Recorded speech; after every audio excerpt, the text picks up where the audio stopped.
One. Yeah. Independent Showcase returns season two, episode one. Yes, we brought it back because it was so much fun last time on the Hitting the Turnbuckle podcast. And we've got a guest this week who, well, he's making his waves, shall we say, in wrestling. Mm. He's a very big, talented, up and coming wrestler. Had the pleasure of seeing many times, including at Ignite recently as well. We're part of the breakout tournament. It's Kian Cameron. Welcome, mate. Oh, what's up? Oh, thank you for having me. Yeah. No, thank you Pleasure. for coming on, man. It's been good. It's been busy for you, I think, in 2025. How is Yeah, it? very How is busy. this year started for you? Oh, it's probably my biggest year in wrestling so far. My busiest as well. I've had shows almost every week, every weekend, sometimes twice a weekend. So yeah, getting out to more places too. Yeah. Excellent stuff. And is that the goal really for sort of 2025 to sort of explore? Obviously, keep where you're at. Obviously, I know you're at WrestleForce, you do a lot there. I saw Yeah. you at Prodigy Pro just after Christmas. But is it now a bit more about maybe expanding the reach of where you go this year? Yeah. I think it's always been about expanding because I've been at WrestleForce. I started there. Like a mainstay there, but I want to get out to more places, wrestle new people, stuff like that. Yeah. I'll talk a bit about maybe a list of names that you may, or you can give me a list later of names that you want to get to in maybe who you'd like to wrestle. On the Brit Rest scene, we won't go Mm. as far as anywhere else because the Brit Rest scene is massively important and growing as well with new promotions starting and everything else. But talk to us a little bit about, look, when did you decide, hey, I want to try this thing called wrestling out? I don't know. I think everyone as a wrestling fan, Mm, they have the idea. The idea crosses their mind. yeah. And I went to a few WrestleForce shows as a fan, and then I found out that they did training, so I decided to go to a training session, try it out, and yeah, the rest is history, I guess. I, Fell in I love must, from there. yeah, I must admit, I was a bit like I've done it myself. Yeah, I had a month. Nah, it wasn't no. wasn't. It was many. This was I was 18. I'm 40 now, so let's be Mm. honest. It was many years ago. But what did is there anything when you first started training? Because obviously, as a fan, you say, "I want to be a wrestler. Yeah, I want to do Yeah. it. I'm going to do this." Was there anything that surprised you, like in that first sort of week or two of training, that you wasn't quite expecting? Um, just the intensity of it. I didn't think it'd be this hard hitting. I wasn't expecting this. My first session, I didn't really know if I wanted to come back, but I just love it. I fell in love with it, so It was I stuck to interesting. it. Yeah, I remember that running the ropes the first Yeah. time. Running Gee, the ropes, your first bump as well. Yeah, yeah. takes the wind out of you. Instant You headache on your first bump. you say, do you remember your first bump? I do. And I believe it was Mark True teaching me how to do hip tosses. And the first hip toss I took just took the breath out of me. Mark True, of all people, our current turnbuckle champion, when he Yeah. decides that he wants to show up, of course. More on that in a bit. But look, you say you've been to WrestleForce. What was that first kind of when they say to you, right, Ken, you're wrestling tonight, your first show? How talk us through that mindset when you get told the news that it tonight is your night, you're wrestling for the first time. For the first time, it's just a mix of emotions. Like, of course, you're excited. That's why you train. You want to wrestle. But at the same time, you're nervous. Like, in training as well, you're surrounded by all these people who are on the shows, and it's just intimidating. So definitely nervous my first time in my first match. Do you find that it was like, did you? I know that people say there's so much adrenaline when, I mean, I've walked out of Ignite a couple of times just to make an announcement, and you Yeah. do feel that energy. Is it true from a wrestler standpoint, though? It's sometimes that adrenaline just gets you through that match, even if your first match, even as well. Yeah, of course. It's still in like matches today, I guess. There's matches I have against like bigger names that I'm nervous about, or just on the day I might just get a bit nervous for some reason. But once I'm in there and once I'm out, it's all fine. Yeah, it was certainly was. I mean, as I say, going out for the first time for me, even just as Ignite, just to announce that I think the first thing we done was announce the turnbuckle. Oh, no, it was buckle up, buckle up. We announced first thing, and then obviously then going out and announcing the turnbuckle championship was just mad. Just to Mm. telling me that it's like, oh, one of these days you're going to be in a wrestling ring and you're gonna have your own championship, and you just feel. I don't know. It's just stepping in that ring, you just feel that. It's a different vibe when you step in Yeah, that ring to when you're it outside, is. isn't it? I almost feel a bit more comfortable in the ring now, I think. Like sometimes I'm at shows where I'm not wrestling, I'm just showing my face, and Hmm. I don't know, I just feel more comfortable in the ring. That's where I like to be. It is. It's one of the things that a lot of wrestlers do. They do show up at other shows. Look, they help out. We get it a Yeah, lot. I know you've been to Ignite, and I know you made your debut in February. We'll get to that in a second. But when they do that, is it just to say, look, I'm here, I want to help? Because there's always that one chance, isn't there, that perhaps someone can't make it or is hurt, and look, God forbid, we don't want that to happen. But yeah, when you're there to show up and you're there to help. But there's also a part of you that may think, I might as well bring my stuff because there might be an opportunity here for me to do something on the show. yeah. Of course, it's like it's an unwritten rule in wrestling. You always bring your gear, no matter if you're booked or not. Like your Yeah. your your goal shouldn't be to replace someone on a show, but just in No, case, you always bring your gear. exactly. I remember, Yeah. funnily enough, one of your opponents that you fought of at Ignite, Arthur Scurro, we had an issue at Ignite. I think it was, I want to say September, Mm. and he was on holiday. And we got messaged him, and he was like, "I brought my stuff on holiday."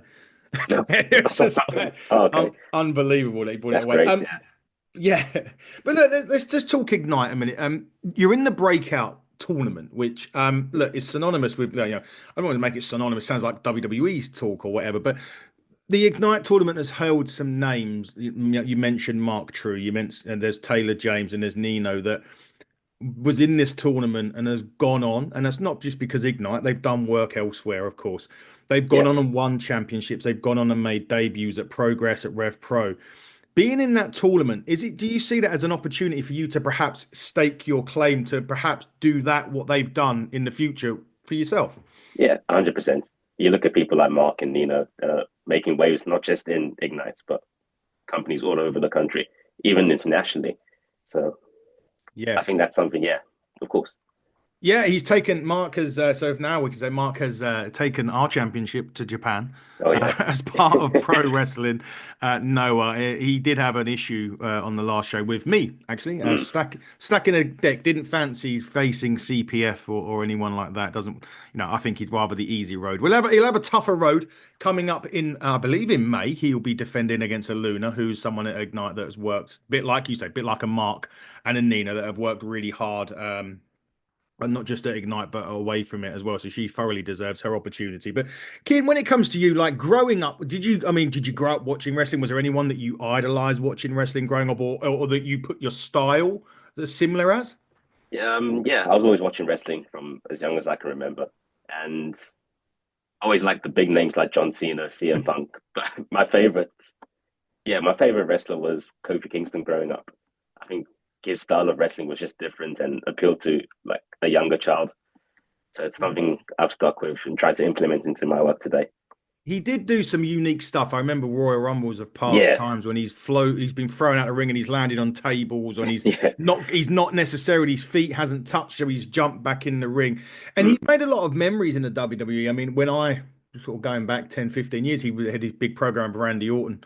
It really cemented him in wrestling. But do you yeah, take the Kofi's got a lot of different styles about I find with Kofi that you can put him in there with a bigger guy. You can put him in there with a technical guy, a heavyweight, a cruiserweight, and he wouldn't feel out of place. Is that kind of what you mean by what you're building for yourself? Like you don't want to feel out of place against anyone in that ring. yeah. Of course, especially like just wrestling different size people. I don't like wrestling the same people all the time. I like going to different companies, wrestling new people, and I think I enjoy the challenge of like figuring out what I'm gonna do different to a 6 foot tall guy, 7 foot tall guy, or someone the same size as me. Don't just don't do what Kofi Kingston's done now, right? And just No, of course not. don't No, don't turn. I must ask because obviously you're a Kofi Kingston fan, which possibly means you were into the New Day. yeah. What did you make of that moment when him and Woods turned on E? Because I didn't see it coming. I thought something was coming. They obviously planned it that something was coming, but was it Yeah, was it a big shock to you when they both turned on Big E at that time? yeah, of course. It's heartbreaking. Like the New Day were my boys, one of my favorite tag teams. Yeah, I'm hoping for Big E to come back. Personally, I'm hoping one day. Hopefully he gets cleared, and that's one thing I was Yeah. talking about, like injuries in wrestling. And I think it may have been you at Prodigy Pro that was very well. I think you may have did land. I think you may have had an awkward landing at Prodigy. I can't remember. It was you, wasn't it? I'm Mm. sure you did. Yeah. Those those moments when you do have those sort of close, near issues where it nearly goes wrong. How does it make you change things up? Is it just one of those things that happens, or do you think, oh, I better not do that again? Um, I guess it depends on the severity of the situation when it's happening during a match. Like that example you pointed out, just so lucky it was at the end of the match, so there wasn't much that needed to be changed. So Yeah, yeah, it was. I do remember that. I was just like, geez, because it was that match. I think it was one of those matches that obviously Chris was there from Ignite, and it was looking at obviously breakout people. I was mm, looking for the Turnbuckle Championship match, someone for the Turnbuckle title. And we sort of like, oh, I hope he's okay. And I think we maybe have bumped into you after. I can't remember it. You were fine, yeah, thankfully. You yeah. were fine. But I want to talk a bit more about you and your wrestling and growing up and stuff. And if you had to like, here comes some questions I didn't tell you, by the way, Ah, before we come on. here So we go. I throw a few random ones in there just to, but I do ask it a lot. So if you do watch the show, you'll know maybe somebody's what's coming. But I know you said your favorite wrestler was Kofi Kingston, but when it comes to wrestling theme songs, what's like the top five on say on like an iPlayer that you may have?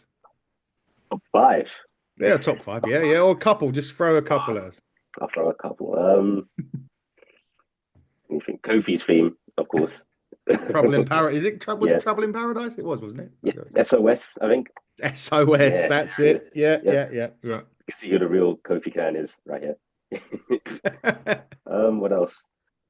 Um, all my picks are going to be obscure, like 2012 wrestlers. Like That's fine. I'm all right David with that. Otunga's theme is always Do you know good. what? I used to love the Nexus's theme.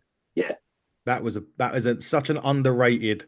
Talking to Spoke to Heath Slater about that, and he Oh, was really? just like how underrated that theme is. Like, I mean, Yeah. I remember Otunga's, but with the Nexus one, that was an absolute belter, an underutilized belter in wrestling. That was. Yeah. Go on, then give us one more. Um, the Usos' old theme, like that.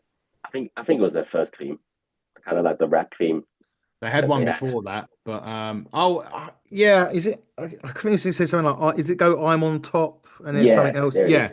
That's it. Yeah. I remember. See, I'm listen. There we go. I've still got a decent memory. Yes, I do. Yeah, it was one of their. Yes, it wasn't their first one, but it was the one Mm, not far after that.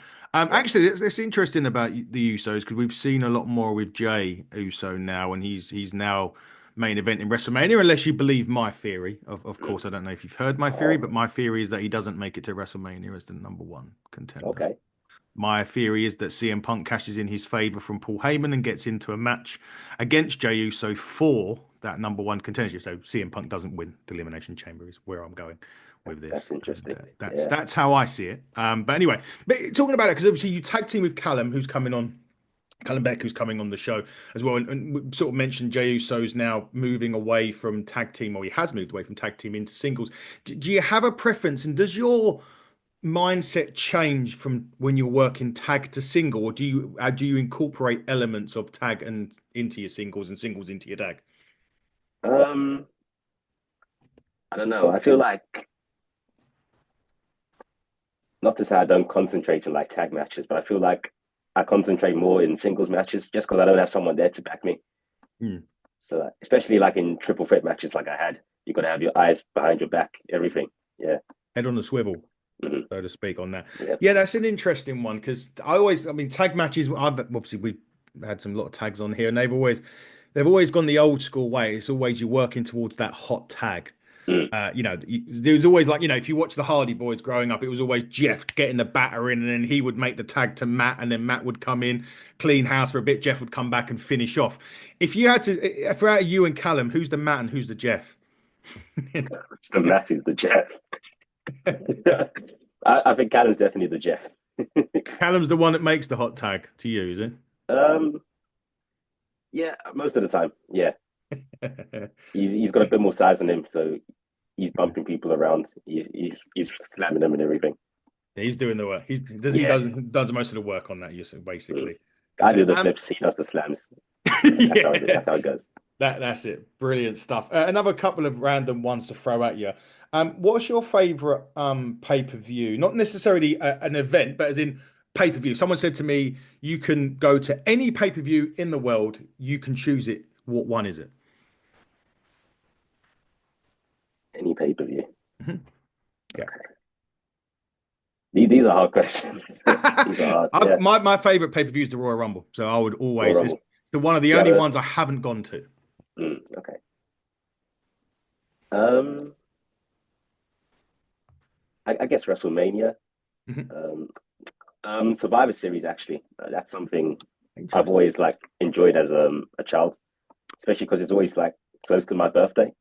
So growing up, I used to tend to get the day off school, and I got to watch Survivor Series. So I can't remember when you growing up, did they do it the traditional way, or did they throw a couple of different bits the in? traditional, yeah. So like, um, Raw v SmackDown, wasn't it? yeah, Raw v SmackDown. I remember the Authority versus Team Cena as well. Sting. Yes. Do you know what I wish though? And I will always say this: that arena was shit. The Hmm. fans were shit because if Yeah. he had debuted in a Chicago or a place in notorious Detroit, at somewhere where a notoriously loud crowd are, Hmm. that would have been it would have got far better reaction to what it did get because I felt as if it was dead Yeah. compared like Sting in the WWE is like historic and you would like I was just like really they couldn't get like pop out of it. But yeah, Survivor Series is an interesting one actually. I always go with the Royal Rumble. Royal Rumble has been I just like the unpredictability and like who's going to come out and I want to be there with the countdown when they do Yeah. the 10 and it's one I desperately want to get to. I was going to do it for my 40th but little thing called heart failure got in the way of that. No. Didn't quite get didn't I've heard from friends that I've heard from friends that have been to Rumbles that it's not as good in person.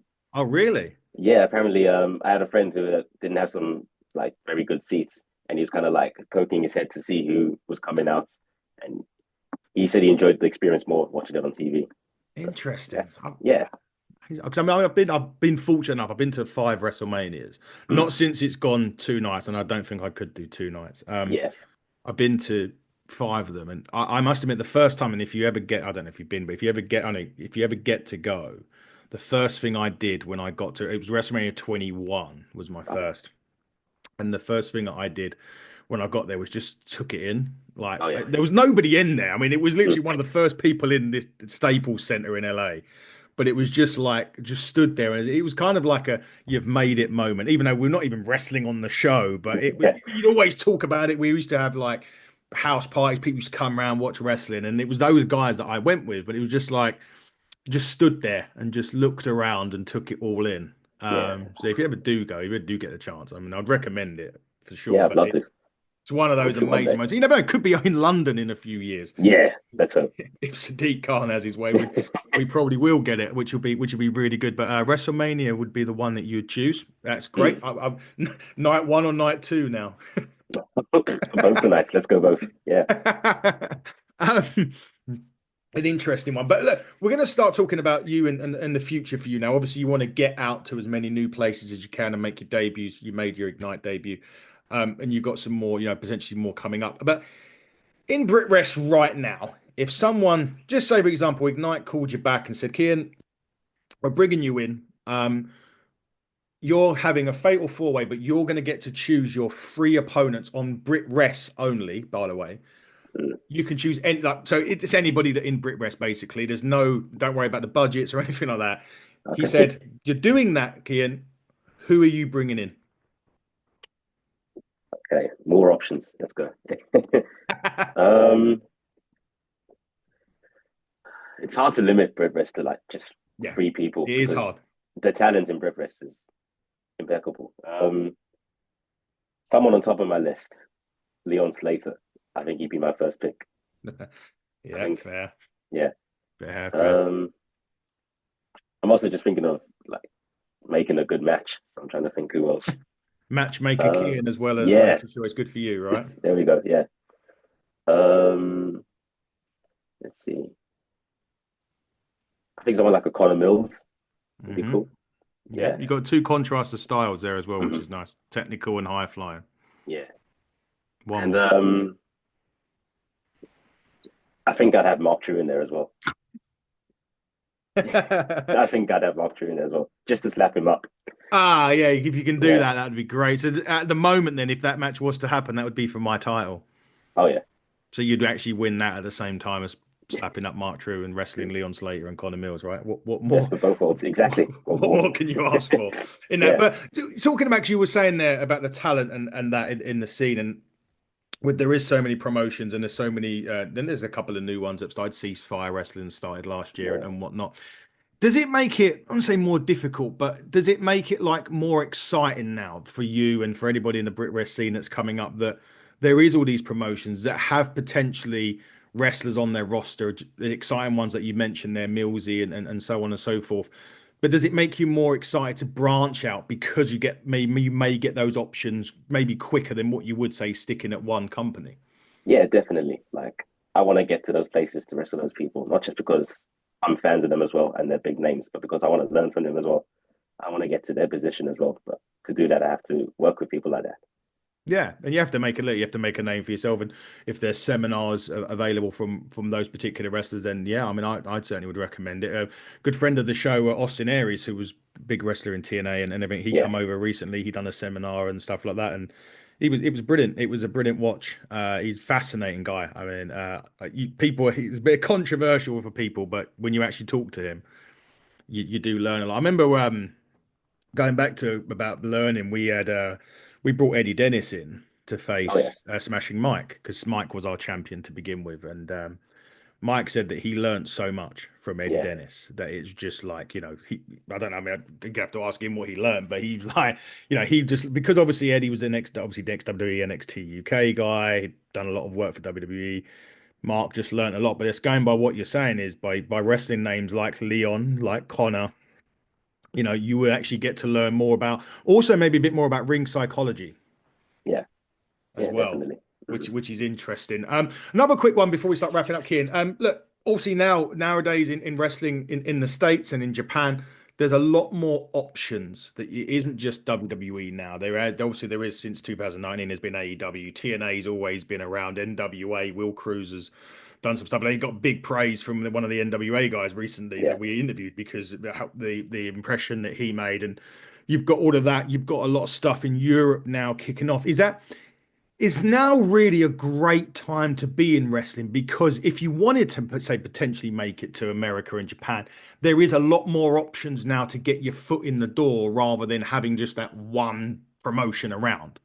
Oh yeah, of course. As you said, yeah, just tons more options. It's not just WWE there. There's all these other companies like AEW, Noah, for example, as well, Yeah. stuff like that. Yeah, Plenty of just opportunity. Plenty of opportunity. Kian, it's been great talking to you, and you've debuted on season 2 of Independent Showcase. But before we go, look, if you are, and obviously I know you are accepting bookings, where can people get hold of you to get you booked on their shows? you can find me on Instagram, Kian Cameron, Twitter, Kian Cameron. I think it's the same. Just search me, you'll find me. I'm sure you'll You'll find me. Yeah, you'll find him. You certainly will. And if you want Kian on your show, you wouldn't be that would be a great decision. Great up and coming guy. I've loved watching your matches, Kian, so far. I'm obviously looking forward to seeing for more of you this year. We wish you well in thank you, sir. 2025, and we'll see you around for sure. Guys, coming up on the Hidden Turnbuckle podcast, we're speaking to Rob Van Dam. He'll be coming on very, very soon, as will Gangrel, for those of you that are old enough to remember. Gangrel, you will know exactly who he is. Yes, Rob Van Dam's coming up. More independent showcase will be coming up soon as well. So keep it looked at HTT Buckle on Twitter, HTT Buckle on YouTube, hitting the Turnbuckle podcast on Blue Sky, Instagram, and TikTok. But until then, everybody, he has been Kian Cameron. I've been Adam Cousins, and you've been watching Independent Showcase on the Hitting the Turnbuckle podcast. And until next time, everybody, buckle down, stay safe, and goodbye.